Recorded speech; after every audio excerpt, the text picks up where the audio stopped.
Hello students, next topic is mass defect. Mass defect को हम delta M से denote करते हैं। अब क्या डेफिनेशन है इसकी? देखो, हमें पता है a nucleus consist of protons and neutrons. ठीक है, so the mass of the nucleus is less than the sum of the masses of its constituent protons and neutrons which are known as nucleons. ठीक है, so the difference between the mass of the nucleons and mass of the nucleus is called mass defect and is denoted by delta m. Suppose capital M जो है वो nucleus का मास है और ये जो है ZMP plus A minus ZMN ये आ गया total mass of all the nucleons. ठीक है, Z हो गया number of protons, A minus Z हो गया number of neutrons. MP is mass of proton, 1 proton, MN is mass of 1 neutron. ठीक है, सो the difference between the mass of nucleons and the mass of nucleus is called mass effect, mass defect। ठीक है, जो nucleus का मास है वो इस सम से हमेशा कम होता है। सो वो जो डिफरेंस आता है दोनों के बीच में उसको हम कहते हैं मास डिफेक्ट। ठीक है, नाउ फॉर एग्जांपल हम एक एग्जांपल लेके चलते हैं। Let us take the example of deuteron. Deuteron का फार्मूला H21 है which is an isotope of hydrogen. It contains 1 proton and 1 neutron. इसके अंदर एक प्रोटॉन है, एक न्यूट्रॉन है। ठीक है, अब प्रोटॉन का मास ये होता है 1.0078 AME एटॉमिक मास यूनिट के बराबर। एटॉमिक मास यूनिट की मैंने आपको डेफिनेशन नोट्स में ये भेजी हुई है अलग से। ठीक है, 1 atomic mass unit is equal to 1.66 into 10⁻⁻27 kilogram के बराबर होता है। ठीक है, सो mass of neutron is 1.0086 atomic mass unit. So ZMP plus A minus ZMN हम कैसे लिखेंगे फिर? Z कितना है यहाँ पे 1। ठीक है, 1 into MP plus A minus ZMN। A minus Z मतलब नंबर ऑफ न्यूट्रॉन्स कितना है यहाँ पे, वो भी 1 है, तो 1 इंटू दिस। दोनों को जब हम ऐड करेंगे तो ये वैल्यू आती है।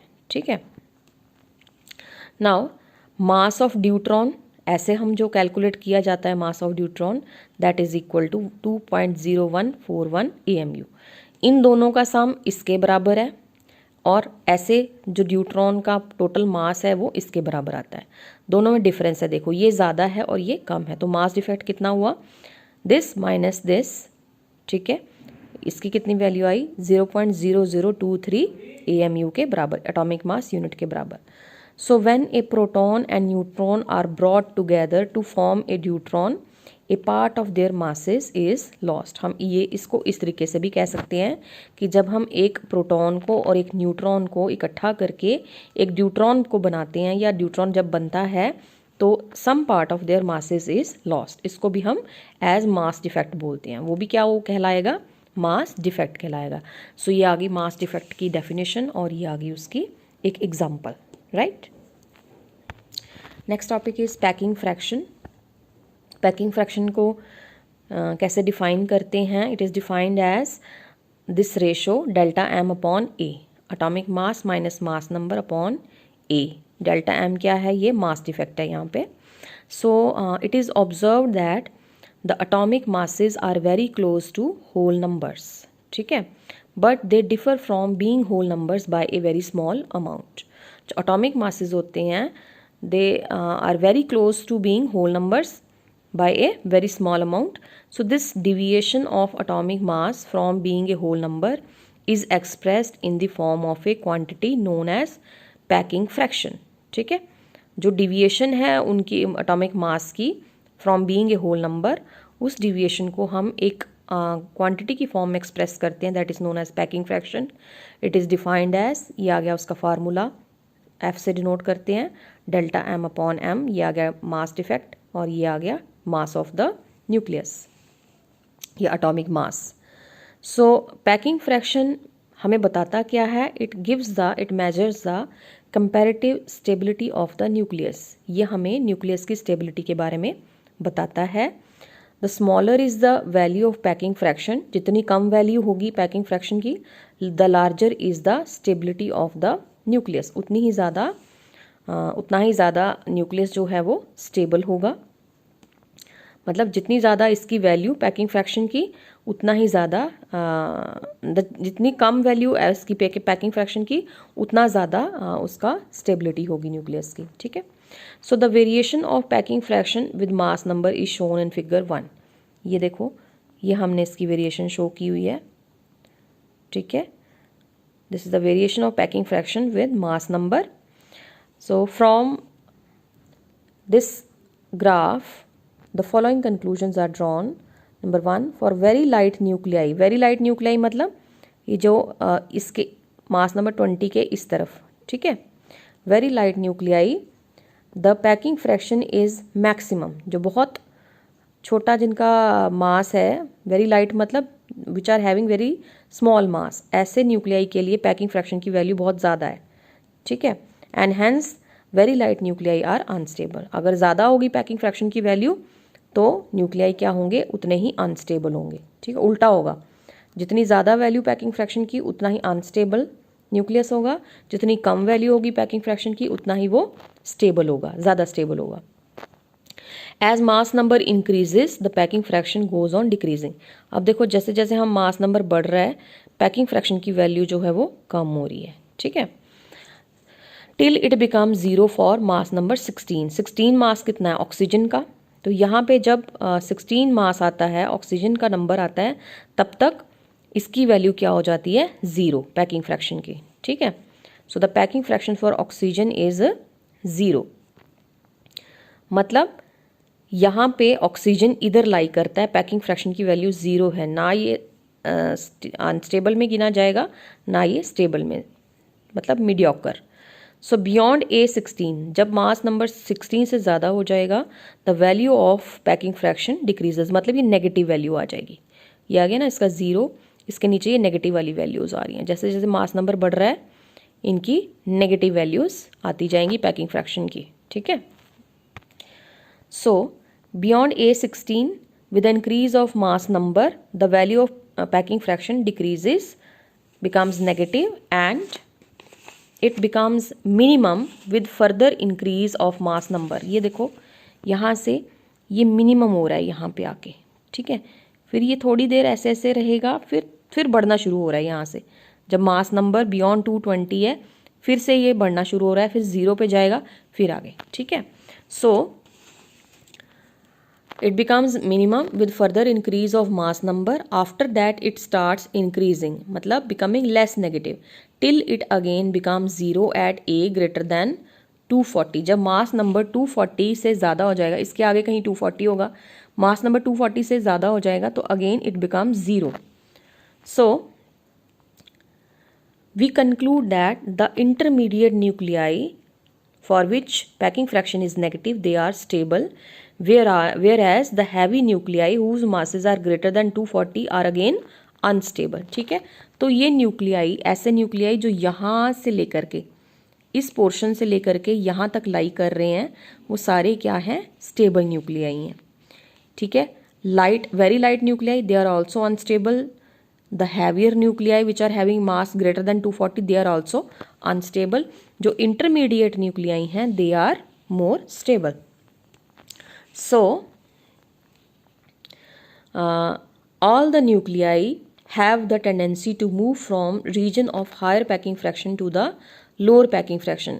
हर न्यूक्लियस की एक टेंडेंसी होती है कि it moves from the region of higher packing fraction to lower packing fraction, मतलब अनस्टेबिलिटी से वो स्टेबिलिटी की तरफ मूव करता है। This is possible for lighter nuclei by means of fusion process.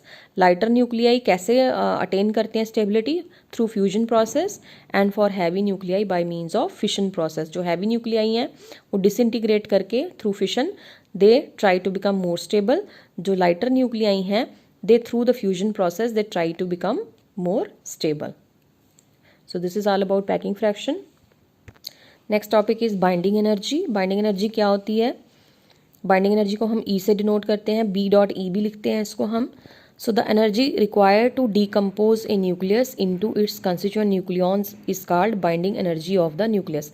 Nucleus को तोड़ने के लिए जितनी एनर्जी चाहिए, मतलब the energy which is required to decompose a nucleus into its constituent nucleons, is called binding energy of the nucleus. Nucleus को तोड़ने के लिए in terms of its nucleons means protons and neutrons जितनी energy चाहिए होती है उसको हम कहते हैं उसकी बाइंडिंग एनर्जी।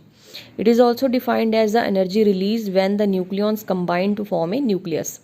दूसरी तरफ से भी हम इसको डिफाइन कर सकते हैं कि जब न्यूक्लियॉन्स कंबाइन करके न्यूक्लियस बनाते हैं उस टाइम पे जो एनर्जी रिलीज, अब डीकम्पोज करने के लिए एनर्जी चाहिए हमें, ठीक है, और जब वो आपस में कंबाइन करके न्यूक्लियस बनाते हैं न्यूक्लियॉन्स उस टाइम पे एनर्जी रिलीज होती है, ठीक है। सो जितनी एनर्जी चाहिए उसको तोड़ने के लिए या जितनी एनर्जी रिलीज होती है जब न्यूक्लियस बनता है थ्रू द न्यूक्लियॉन्स उसको भी हम बाइंडिंग एनर्जी बोलते हैं। It's a two way definition, ठीक है। So if delta M is the mass defect then binding energy is defined as delta M into C square.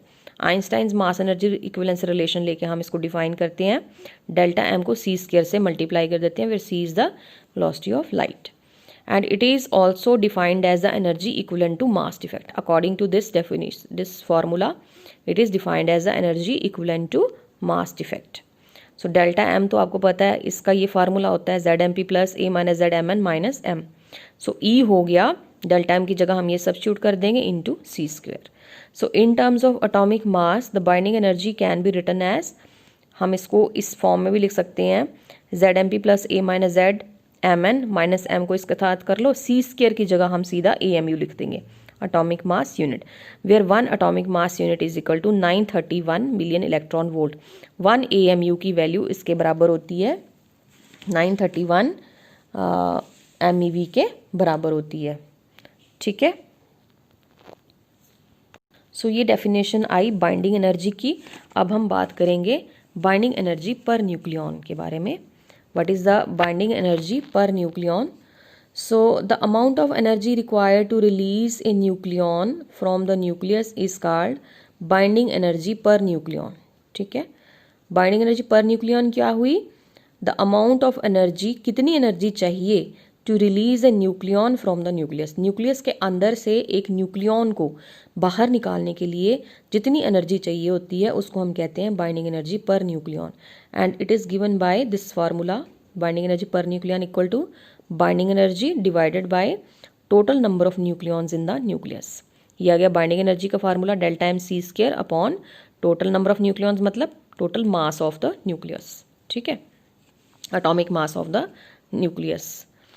So binding energy per nucleon of a nucleus determines the stability of the nucleus. ये हमें क्या बताती है? Nucleus की stability के बारे में.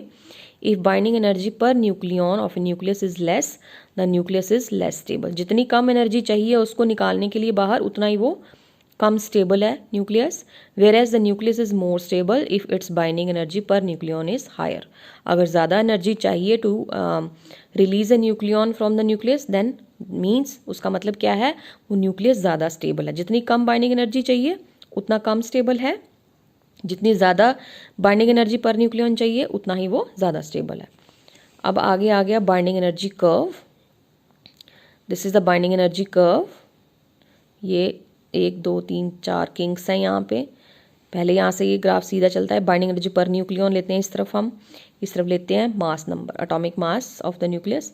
फिर ये यहाँ से ऊपर जाता है मैक्सिमम यहाँ तक, फिर ये इस तरीके से ग्राफ बनता है. So the variation of binding energy per nucleon with mass number is shown in figure here. From this graph it is clear that, अब ग्राफ से देखो, binding energy per nucleon is very for very light nuclei such as deuteron H21, this is deuteron, it is very small, ठीक है. So very light, ये deuterium है, tritium है, ठीक है. सो ये लाइटर न्यूक्लियाई हैं, इनके लिए बहुत कम वैल्यू है इसकी बाइंडिंग एनर्जी पर न्यूक्लियन की. इसका मतलब क्या हुआ? जो लाइटर न्यूक्लियाई हैं they are also less stable, ये कम स्टेबल होते हैं. उसके बाद for nuclei with mass less than 28, अब देखो यहाँ पे ये आ गया 25 और 25 से 50 के बीच में मास नंबर, ठीक है. सो जिन न्यूक्लियाई का mass that is less than 28, almost less than 28 हम लेते हैं यहाँ पे, there exist cyclic peaks for helium, beryllium, carbon, oxygen etcetera. ये देखो किंग्स बने हैं यहाँ पे.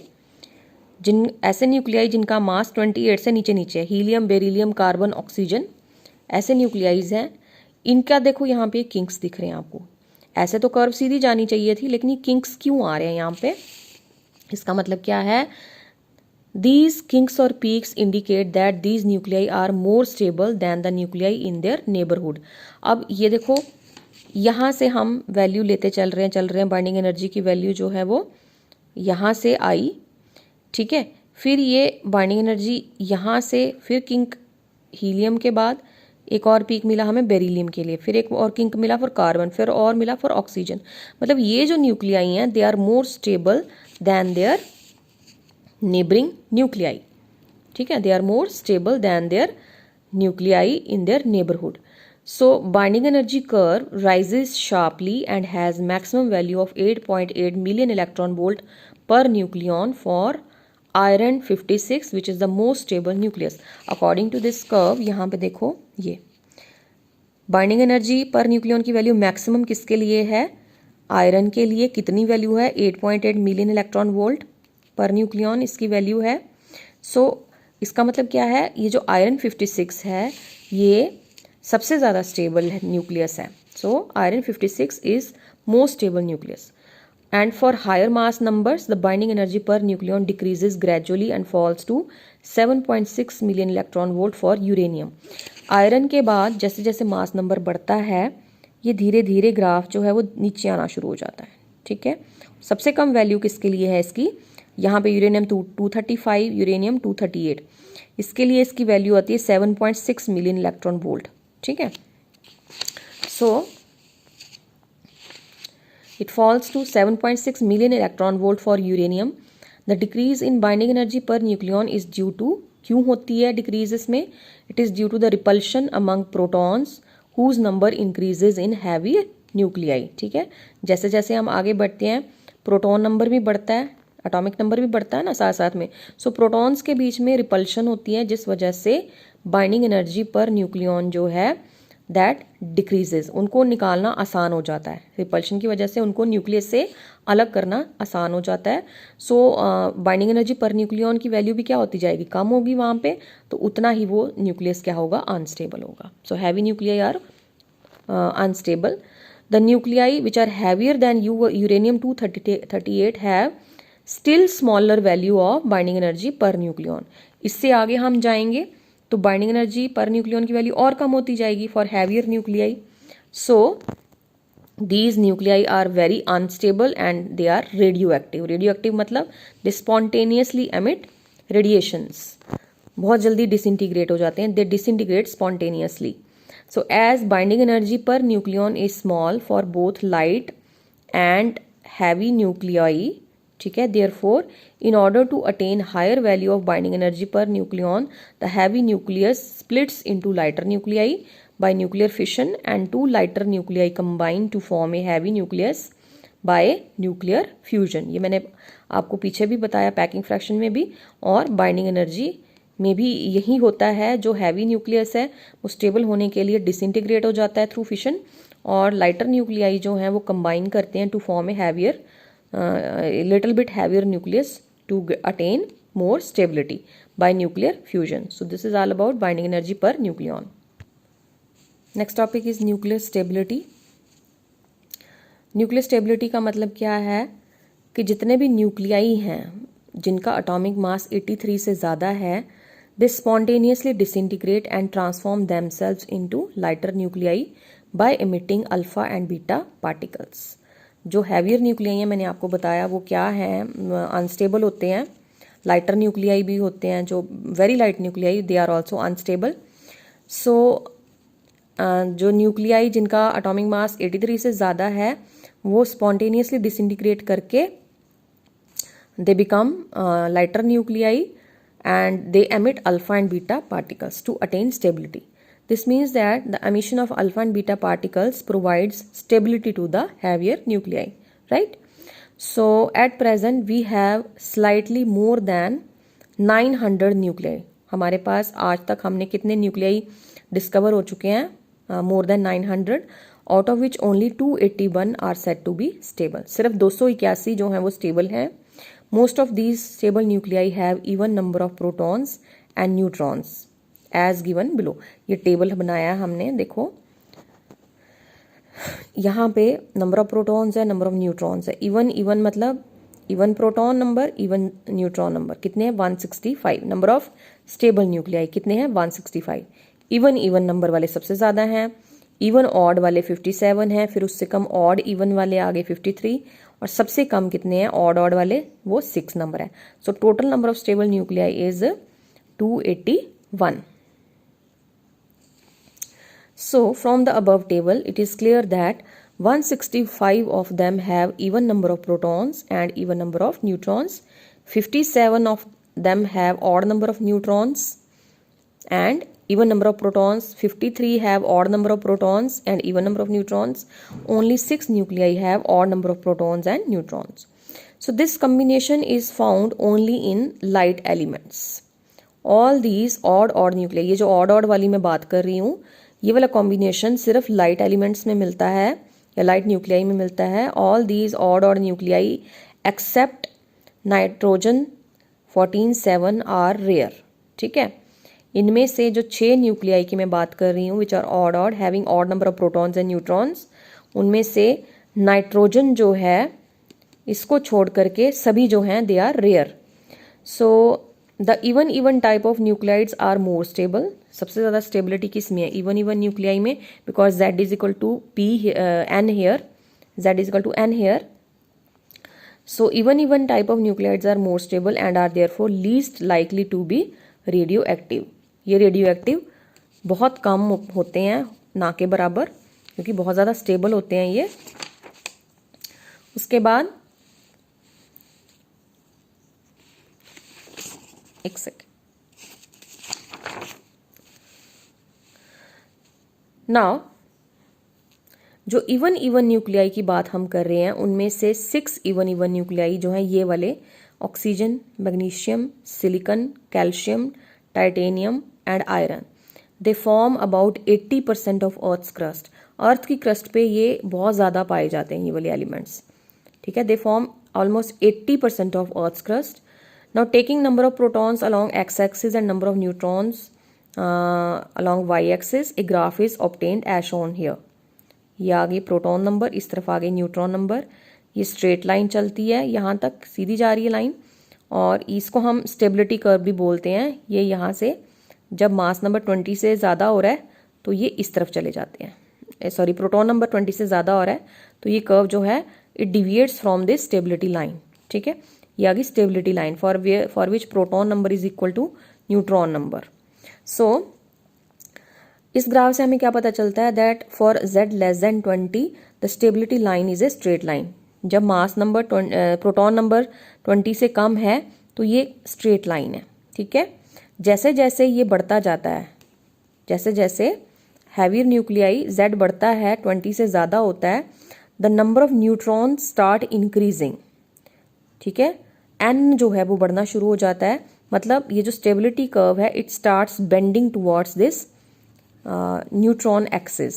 ठीक है, so that is the stability curve bends in the direction of n greater than z। ये रीजन कौन सा आ गया where n is greater than z, यहाँ पे इस लाइन के along n is equal to z। For example अगर हम एग्जाम्पल लें तो यूरेनियम की एग्जाम्पल ले सकते हैं। इसमें न्यूट्रॉन नंबर कितना है 146, प्रोटॉन कितने 92, and it is because for large value of z ज़्यादा हो रहा है यहाँ पे the Coulomb force of repulsion. अब ये जो डिविएशन है क्यों होती है, ठीक है, मैंने आपको पहले भी बताया कि जैसे प्रोटॉन नंबर बढ़ता है तो उनके बीच में आपस में रिपल्शन बढ़ जाती है। So the Coulomb force of repulsion between the protons becomes very large and there has to be a, अब उसको कंपेंसेट करने के लिए there has to be a greater number of neutrons to compensate this large repulsive force. So this stability curve bends more and more towards the neutron axis. ठीक है, stability curve इस तरफ चला जाता है न्यूट्रॉन एक्सिस की तरफ and deviates more and more from n is equal to z line as z increases. तो स्टेबिलिटी लाइन से ये कर्व जो है इस तरफ डिविएट होना शुरू हो जाता है। स्टेबिलिटी कर्व फिर इस फॉर्म में आ जाता है for z greater than 20 here. So this is all about nuclear stability. Next topic is nuclear forces. Nuclear forces क्या होती हैं? आई थिंक आपने पहले भी इनके बारे में पढ़ा होगा कि these are the strongest attractive forces and they hold together the nucleons within a nucleus. ठीक है, सो डेफिनेशन क्या है? Nuclear forces are strong attractive forces which hold together the nucleons in a nucleus and some of the important properties of these forces are. अब इनकी क्या properties है nuclear forces की?